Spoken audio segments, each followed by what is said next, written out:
Ahora político desde hace algunos años, siempre me dijo, Guillo, yo voy a ser político. Guillo, yo quiero llegar a ser presidente algún día. Guillo, yo quiero ser alcalde. Guillo, yo quiero...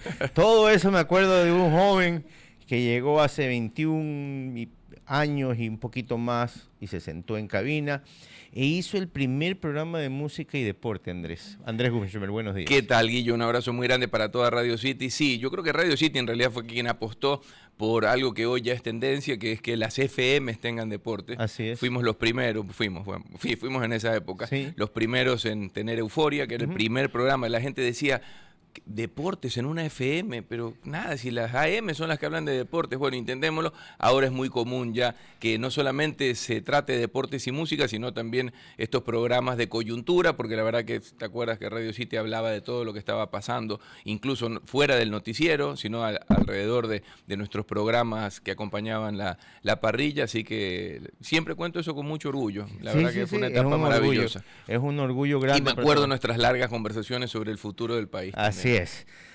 Ahora, Andrés, tienes la oportunidad de ayudar a cambiar este país. Y Sí. te agradezco hoy por el cierre de campaña. Me imagino que todo el mundo y todas las radios te están buscando por esta deferencia. No, gracias a ustedes. Hoy día cierran campaña en Guayaquil. Sí, hoy a las 3 de la tarde estaremos con el presidente y el grupo de asambleístas de Guayas y mucha gente que seguramente nos va a acompañar, el bloque de asambleístas nacionales, nuestros principales compañeros, grupos de trabajo, pero más que nada con el respaldo de la gente. De verdad fue una campaña corta pero muy intensa y que sobre todo yo creería que en los últimos meses o en las últimas semanas, post segunda vuelta, después de que cada una de las propuestas mostraron su esencia o mostraron su ADN, como lo dijo el presidente Noboa, empezó a hacer una campaña muy dura, cargada de fake news, muchos ataques, amenazas personales a muchos de nosotros, pero... Perdón, ¿te han amenazado a ti? Sí, pero bueno, hay que ver, llegan por redes sociales muchas cosas Ok.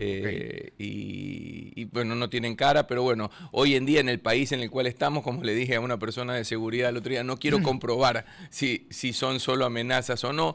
La realidad es que yo creo que el Ecuador está en un momento clave. Yo sé que esta frase se la dice siempre cuando viene una elección, ¿no? Cuando se dice es un momento clave en donde vamos a decidir por el futuro del país, el destino del Ecuador, pero yo sí creo que en serio y sin menospreciar ningún proceso electoral anterior ni a ninguno de nuestros presidentes que creo que aportaron lo que tenían que aportar en cada una de sus administraciones, yo creo que nunca antes hubo un momento tan clave como este en donde los dos candidatos que están en la papeleta tienen propuestas tan distintas, porque somos tan diferentes, defendemos cosas tan diferentes, que de verdad estamos yendo a las urnas el domingo 13 de abril a decidir cuál es el destino que queremos para la patria y para nuestros familiares, para nosotros mismos. Nunca antes hubo un presidente que decidió, no en la coyuntura electoral, sino el primer día, declararle la guerra a los narcoterroristas. No hoy, lo hizo en enero del 2023, cuando tenía 40 y pico de días sentado en Carondelet, y eso se ha ido acrecentando a medida que han pasado los meses. Perdón. 2024, perdón, sí, correcto, enero de 2024, y eso se ha ido acrecentando a medida que han pasado los meses, hasta que ya hoy por hoy nos encontramos entre dos posturas completamente opuestas. Daniel Noboa manifestando que hará todo lo que está a su alcance para erradicar a las mafias, todo tipo de mafias delincuenciales en las calles, en los barrios, hasta las mafias narcopolíticas que los manejan justamente a estos tentáculos que están en la sociedad. Y por otro lado, bueno, tenemos una candidata que rechaza la colaboración internacional, que ahora propone gestores de paz en los barrios para que esta pacificación llegue por parte de grupos que ellos piensan seleccionar, que ellos piensan pagar con más de 70 millones de dólares del Estado, y lo que menos nos van a dar es paz y libertad. Es todo lo contrario, es el ejemplo de Venezuela, de Nicaragua, de Cuba, en donde estos grupos de paz barrial lo único que hacen es, de alguna u otra forma, controlar territorialmente y de manera dictatorial lo que la gente piensa y dice. Te voy a hacer la misma pregunta que tenía guardado para la primera dama y para la doctora Sin, que desgraciadamente, como comenté al inicio de este programa, tuvimos que cancelar la entrevista por motivos de movilización de ellas que venían de Quito, no daban los tiempos, etcétera. Si tú tuvieras un correísta acérrimo enfrente tuyo, que me imagino que los has tenido, ¿qué le dirías para cambiar su voto? He conversado con muchos. Me imagino. Y en los Estados Unidos me tocó encontrarme algunos correístas que me pedían una foto. El otro día estuve invitado en una empresa de tecnología, y uno de ellos, un chico se me acercó a pedir una foto y me dijo, mire, yo voy a votar por Luisa, pero quiero una foto porque yo lo admiro, lo de chiquito, lo vi, bla, bla, bla. Y yo le digo, no te preocupes, le digo, pero te quiero preguntar, ¿por qué votaste o vas a votar por Luisa? Y me dice, lo que pasa es que mi familia siempre votó por el correísmo. Mi papá tuvo una buena etapa laboral, no trabajó por el Estado, el papá trabajaba, le pregunté, ¿trabajaba para el Estado? Me dice, no, pero él estaba en una empresa. Yo creo que hay muchos motivos históricos que a lo mejor llevan a ciertas personas a votar por el correísmo, pero lo cierto es que el correísmo se ha desdibujado, y yo creo que hoy Rafael Correa se ha convertido en lo que él tanto combatió, y que probablemente aquellas semillas que quiso sembrar en el inicio de su proyecto, desgraciadamente fueron árboles que han crecido torcidos y que en gran medida nos han entregado muchos de los frutos malignos que hoy estamos cosechando en la sociedad.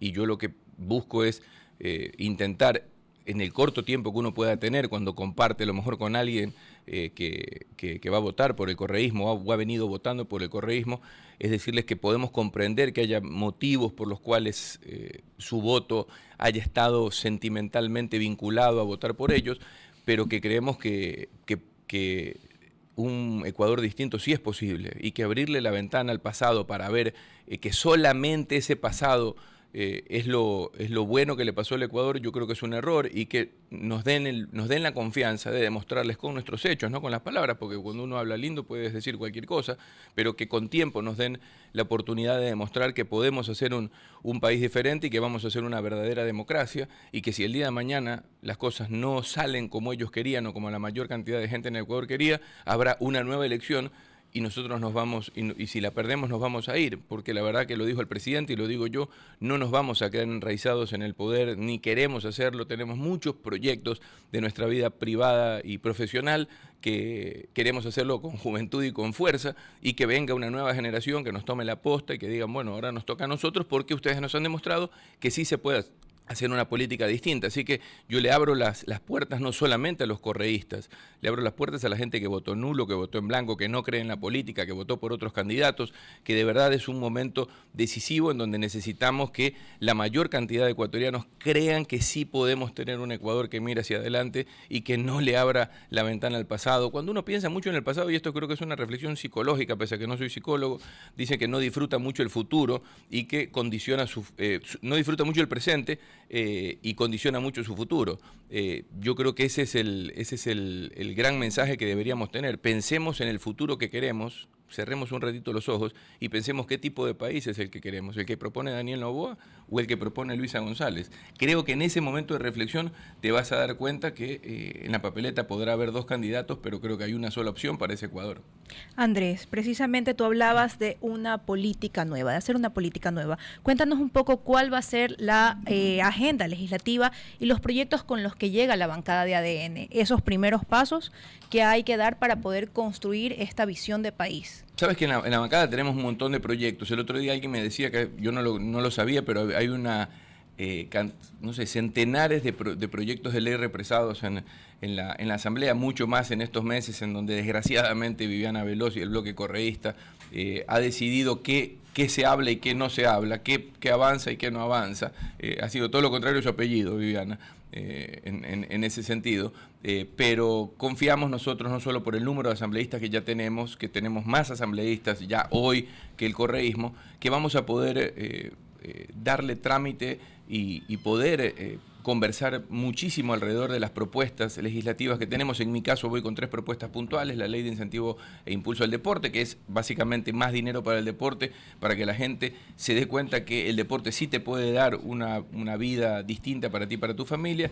El segundo proyecto es la ley de reposición de daños contra la juventud, y es cuantificar todos los bienes que se puedan incautar fruto del narcotráfico, tráfico de armas, lavado de activos, todo el dinero ilícito, para que se transforme exclusivamente en proyectos deportivos, educativos, culturales, musicales, clínicas de rehabilitación de drogas para los jóvenes.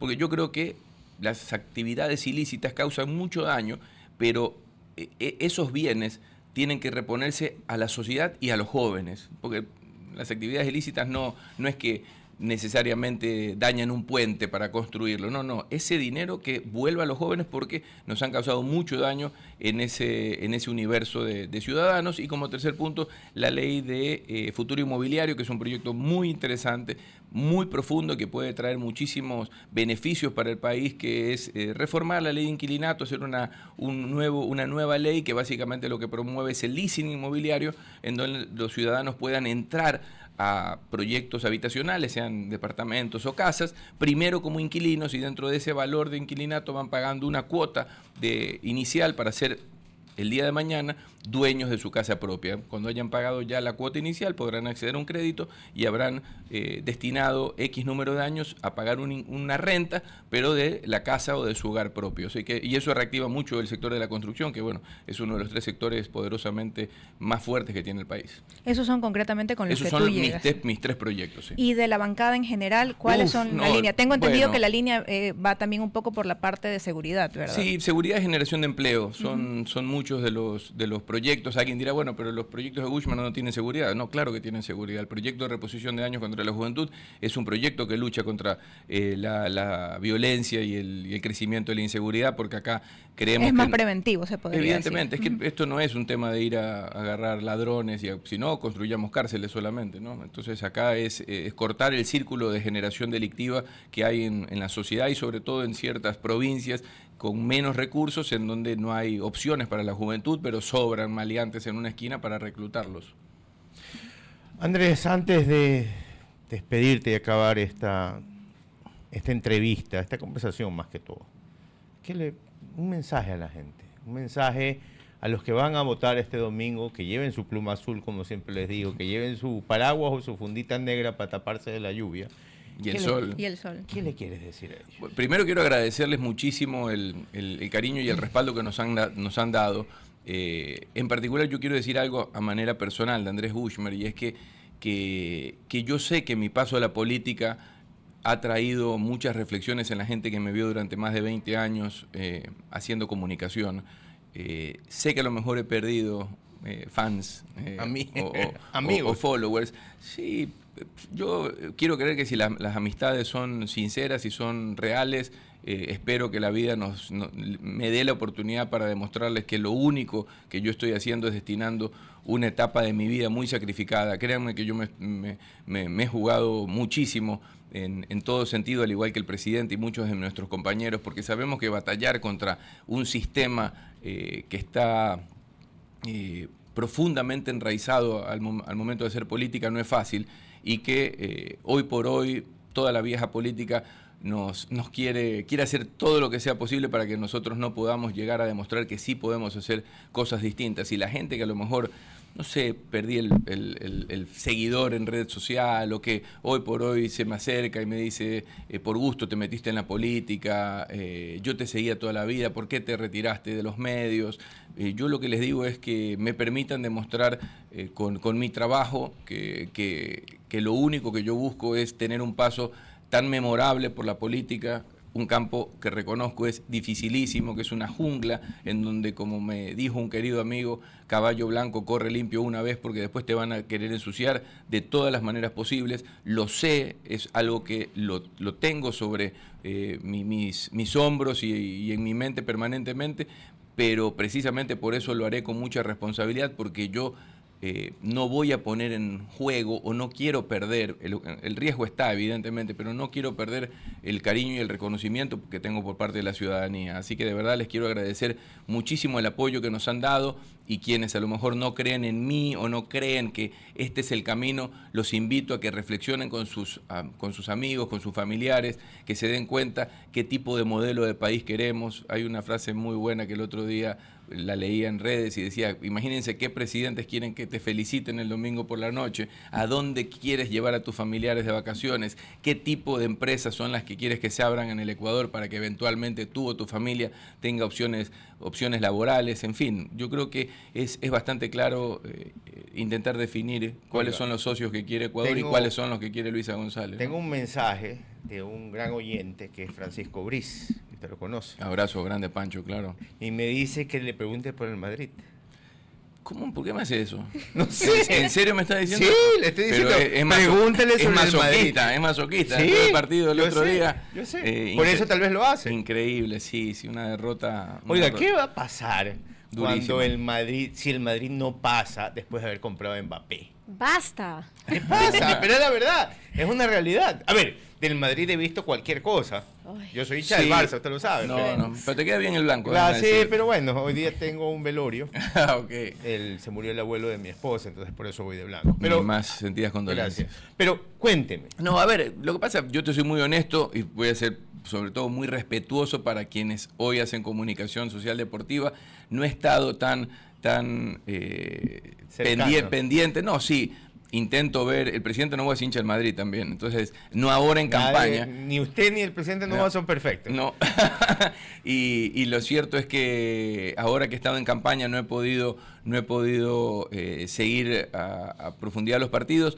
Creo que es un resultado muy complicado, muy complicado. Creo que el Madrid lo puede remontar. Evidentemente, sí lo puede remontar. O sea, hemos visto al Madrid hacer cosas increíbles, pero lo cierto es que el equipo creo que no venía jugando bien. Creo que ni el Arsenal se imaginaba una victoria, Bueno, una victoria como le esta. digo algo, Mbappé no viene bien desde hace mucho tiempo. Sí, pero también hubo algunos otros puntos bajos. Creo que La defensa hizo sí, agua. Vinicius tampoco está en su mejor momento en estos últimos partidos, pero repito, el Madrid es Madrid y a lo mejor en la revancha todo lo que estamos diciendo son una cara distinta y terminan dándonos una nueva alegría. Nos veremos en la final de la Copa del Rey. Era el asambleísta electo Andrés Gushmer. Le deseamos la mejor de la suerte. ¿Cuándo empiezan? El 14 de mayo es la instalación del primer pleno con la doctora Anabela Sin, a quien le mando un abrazo muy grande como presidenta de esa primera sesión. Y bueno, después veremos, seguramente confiamos mucho que la presidencia caerá en manos correctas. Tenemos muchísimas credenciales como para que cualquiera de nuestros asambleístas pueda ser presidente de la asamblea. Era Andrés Gushmer, asambleísta electo de ADN, sobre el cierre de la campaña y su visión de lo que queda en estos días, porque mañana empieza ese silencio electoral.